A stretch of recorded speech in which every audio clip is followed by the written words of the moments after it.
প্রিয় বাংলাদেশবাসী, আসসালামু আলাইকুম। আপনারা সবাই কেমন আছেন? আশা করি সবাই ভালো আছেন। দোয়া রাখি সবাই ভালো থাকবেন ইনশাআল্লাহ।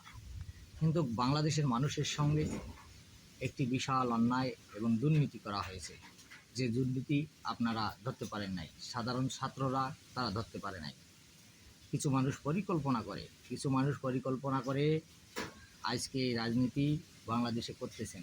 সেই রাজনীতি হচ্ছে যে বর্তমান যে রাজনীতি চলতেছে, আপনারা সবাই বোমা হামলা ছবি দেখবেন। আমাদের বাংলাদেশের চলচ্চিত্র ছবি বোমা হামলা রাজনীতি, বোমা হামলাতে যা আছে, বোমা হামলা ছবিতে যা আছে সেই রাজনীতিগুলো করা হচ্ছে। আমি বারবার বলেছি যে ছবি থেকে রাজনীতি করা হচ্ছে। এই রাজনীতি কী করলো? এই বোমা হামলা ছবিতে আপনারা দেখবেন যে ডিপজল যে পাঠ করেছেন, ডিপজল যে পাঠ করেছেন, সেই পাঠ বর্তমান করতেছেন সমন্বয়কের দুজন, আর হচ্ছে আপনার